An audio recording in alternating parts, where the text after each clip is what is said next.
Hey guys, I'm Stephanie, and this is Steph's Day, and today we're going to be continuing with our holiday baking, making the prize-winning dessert for Christmas that most of us just automatically think of with the holidays, and it is the one and only red velvet cake. This is a wonderful, good old-fashioned Southern recipe that I've had for many, many years. It was passed on to me by a supervisor I had about 30 years ago. And she had made it with her family for many, many years, and it is just an amazing red velvet cake that I've been making every year since I've received the recipe. And today, I'm going to pass it on to you guys. So, sit back and enjoy as we get ready to make red velvet cake. Here we go. All right, as we get ready and prepare to make our red velvet cake, you'll notice there are a lot of ingredients here, and some of them may be the ingredients that you don't regularly buy in your baking, and that's okay because there's effective and appropriate substitutions for it.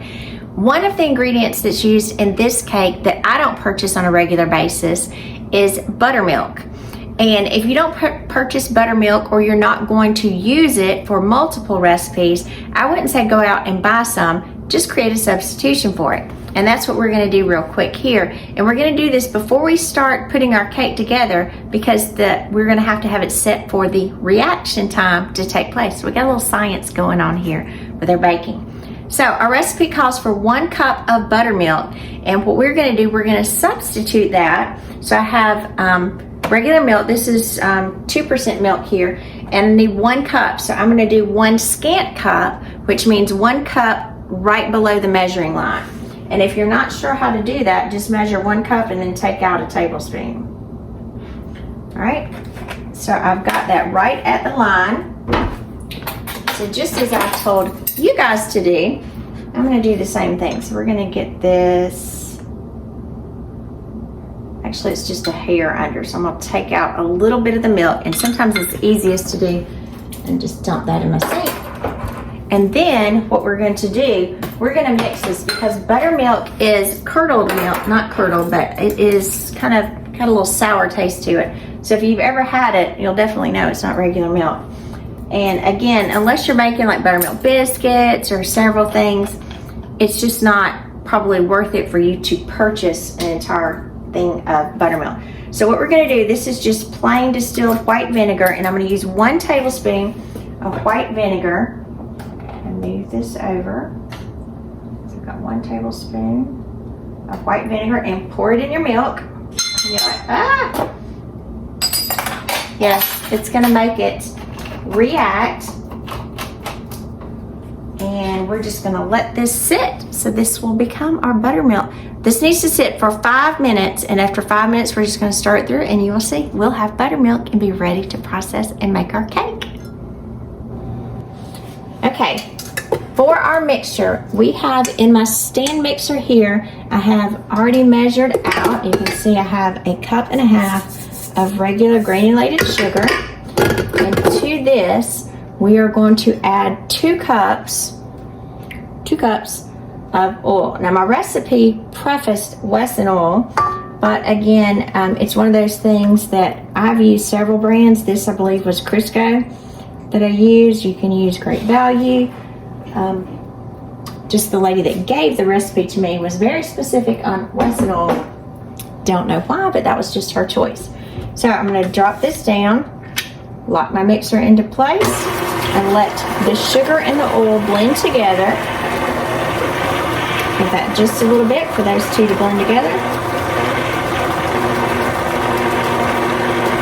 And then to this, we're going to add 2 large eggs, and these are farm fresh eggs that my friend Joey gave me.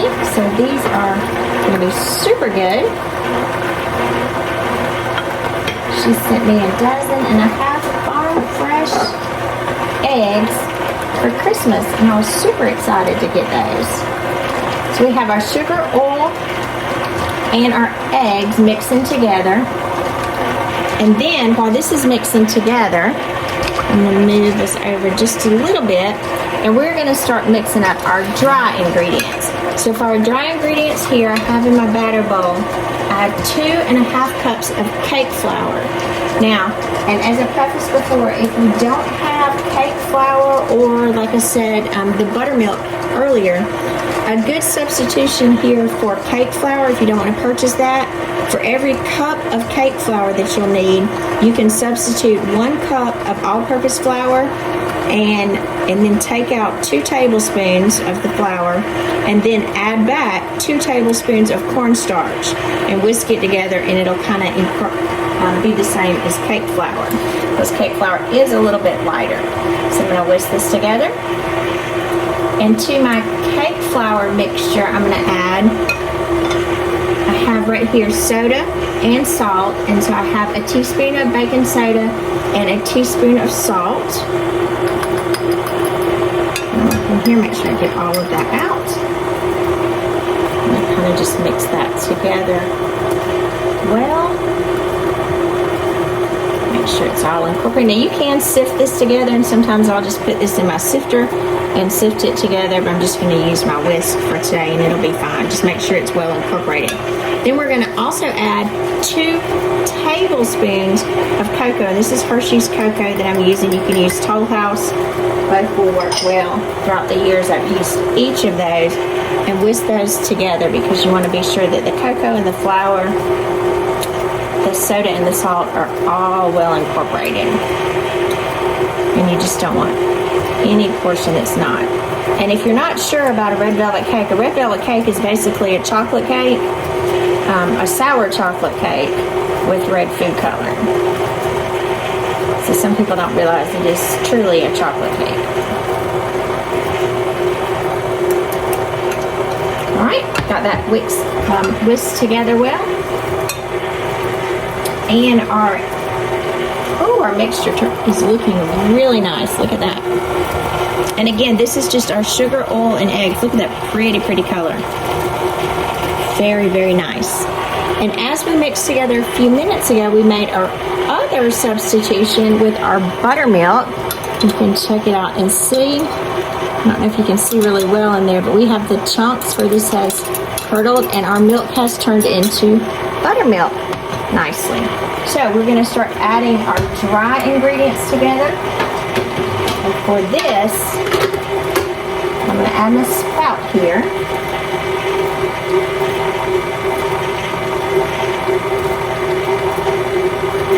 Alright, we're still whisking at a low speed. And to this, before we add the flour, and again, this is liquid, so I'm going to go in here very carefully with this. I've got 1 teaspoon of white vinegar. Pour that in. Give that just a minute to incorporate. And then very carefully, we're going to add 1 ounce. This is 1 entire package of red food coloring. And again, be very, very careful. I'm actually going to take the top off of this when you're adding this, because this will stain terribly. That's going to give us that beautiful red color. And again, it is the entire container that we're adding to it, which is 1 ounce. So it's a perfect measure. And if you can look at our mixture now, it's just a beautiful, take this off so you can see, deep, deep red color.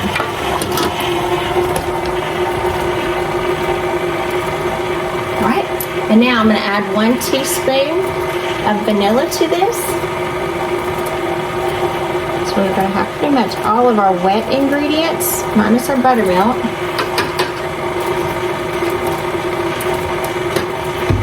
In here. And you can see it doesn't matter how careful you are, I still get red food coloring on me. Never seems to fail.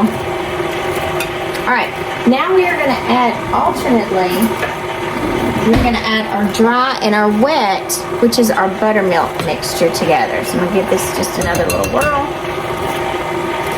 Push that to the side. And very carefully I'm going to add, I'll guesstimate about 1/3 of this dry mixture. And then I'll add some of the buttermilk to it, our buttermilk substitution that we had. About 1/3.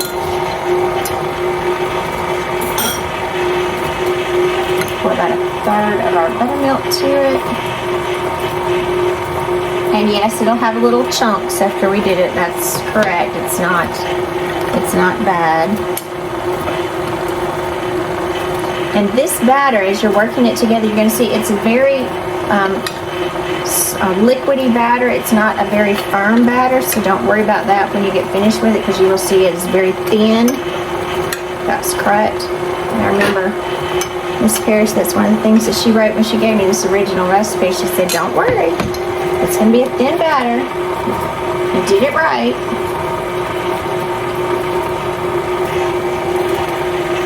Whew. Buttermilk is pretty tangy. And I don't know if many of y'all remember, but thinking about Christmas, there's always just the excitement of having that pretty red velvet cake when you sliced it. Oh, it was so pretty with that beautiful, yummy cream cheese frosting, that beautiful deep red cake. That was just something that I always looked forward to having, because we didn't have it any other time of the year. It was just kind of reserved for Christmas. That's the only time we would get it, and so it made it even more special. Those things that you just don't have throughout the year. But we all love pound cakes and things like that, but most of the time we eat those throughout the year, but not red velvet. We're blessed now. We enjoy red velvet cupcakes and cakes and many things, but for those of you that grew up when I did, or even before, you know, those were treats. They weren't an everyday thing. Made them even more special.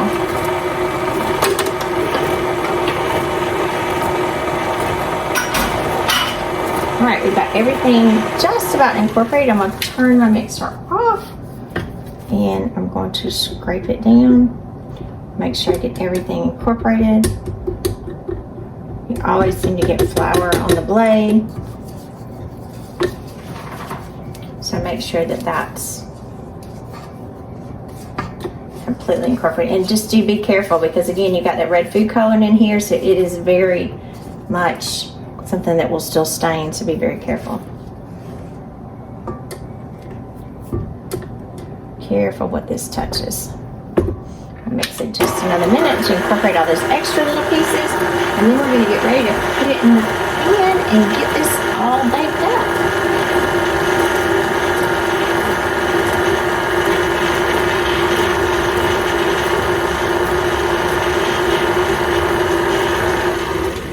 Alright, that looks pretty good. Let's move over and get it ready in our pans. Okay, as we get ready, I'm going to bake these in two layers. Sometimes people do these in 3. I just prefer the 2-layer method. So I'm going to spray my cake pans with, and this is Baker's Joy. It has flour for an easy release. I'm going to spray these super well. And you can see it is a little thicker because the flour, I think Pam makes one with flour for baking, and that's fine. If you don't have something like that, you'll need to flour them as well to be sure that this comes out nicely. Remember, as I told you earlier, this batter is thin. So it's a pretty batter, and we are going to try our best to evenly divide this between our 2 cake pans, and these are 9-inch cake pans. Isn't that just pretty?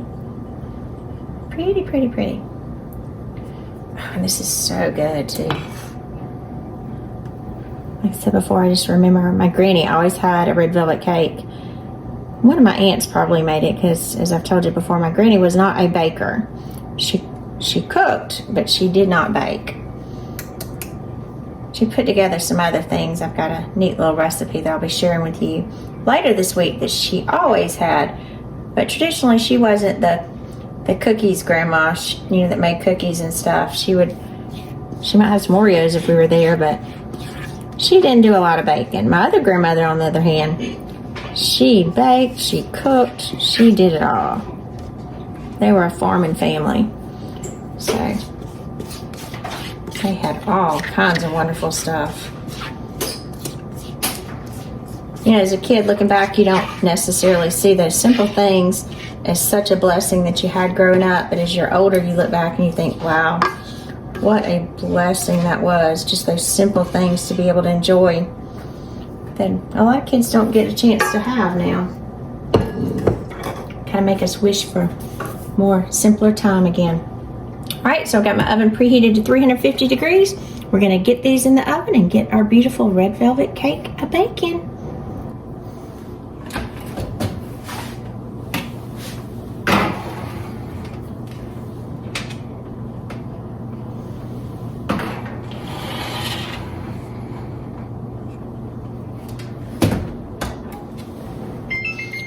All right, our cakes have been baking. Turn my timer off for about 30 minutes, and I'm gonna test them out to see how they are. So we have, this one is ready. Make sure you always test both cakes just to be sure. Test this one.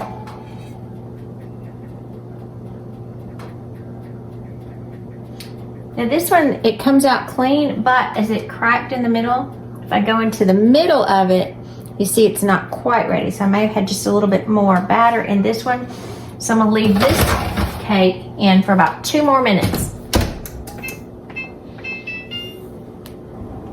All right, our cakes have been out of the oven for about 10 minutes now, and so you always want to let them cool for about 10 minutes on a wire rack, and then after this time, we're gonna turn them out, leave them on the wire rack, and let them continue to cool before we add our wonderful icing. So we're gonna pick your cakes up, and they'll still be a little warm, won't be unbearable, but you might not wanna keep your hands under them. Just shake them a little bit to be sure that the edges are released, and then I'll quickly flip out on my hand. Oh, look at that. Perfect, perfect, perfect. And now I'm gonna lay this on my wire rack to continue cooling. Go ahead and do the other one. Give it a good shake. These are releasing so nicely.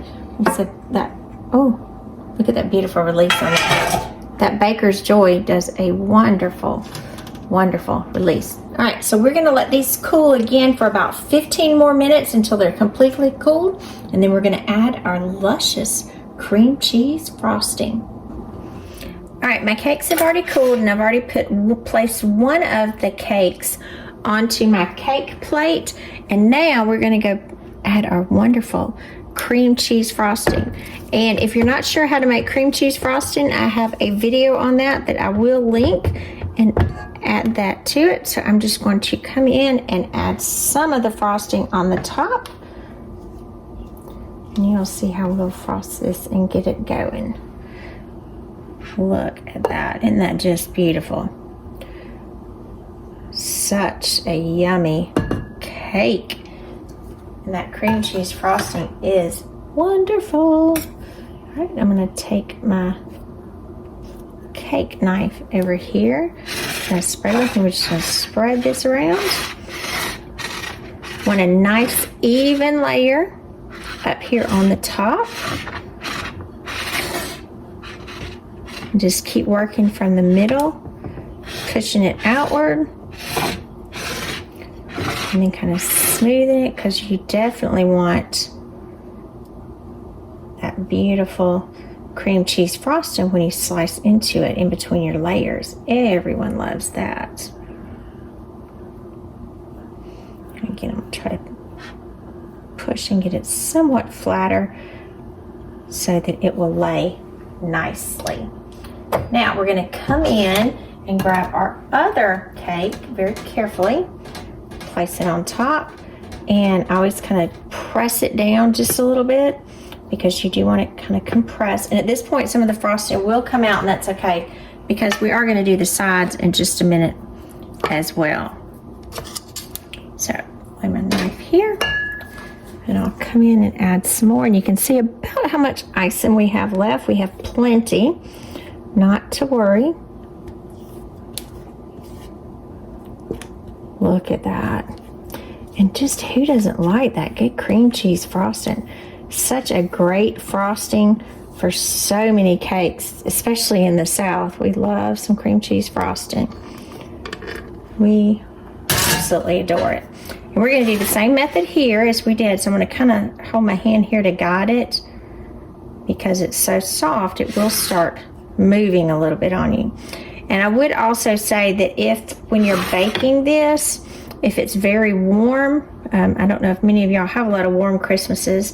We do here in the South, with the exception of this one. It's very cold right now for us. We've been about in the 50s, and I think we're expecting the high of about 40 or in the 30s on Christmas Day, which is pretty unusual for us, but we welcome it because we love cold time at Christmas, even though we don't get it very often. But if it is warm when you're doing this, you're going to have to kind of move quickly and keep this in the refrigerator. And again, I'm just pushing towards the edge and pushing around, scraping as I go to ice the corners. And all of that that's seeped out is perfect because we'll grab that as well. And so this frosting knife works so well for that because it's got such a flat edge. So nice. Again, we'll just let this fall. Scraping all the way around. And some people have fancy turntables. If you want to put those on there, and if you were baking cakes more often or more professionally, I would definitely suggest that. But just regular bakers like me and other people, we'll just kind of turn it around by hand. And again, you can just keep going, making that pretty edge. Making sure everything's covered. Go back over the top. Just kind of looks like Christmas, doesn't it? Snowy caps. And again, I'll just keep going over the edges to be sure that it's nice and smooth. All right. Look at our beautiful cake. Now, to top it off, I always like to add some nuts to the top. You don't have to do that, but I just think it looks pretty. And I just kind of go around the top. You can do them all over the top. I think I'm just going to make a little circle here. Edges. I want some of that pretty cream cheese frosting to shine through.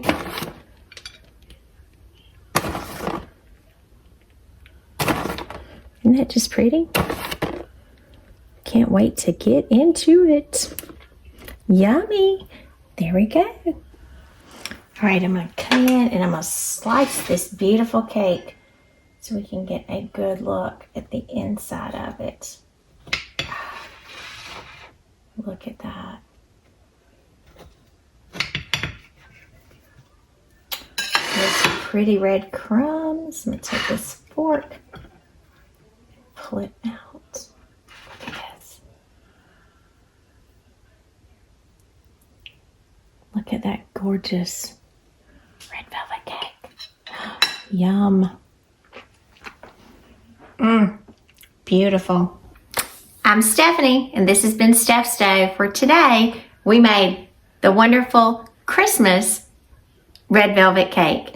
And again, like I said before, this cake is so synonymous with Christmas, and it brings back so many memories for so many of us as we remember in our childhood having that one beautiful red cake with cream cheese frosting.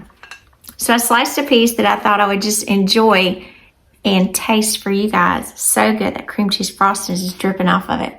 Just yum.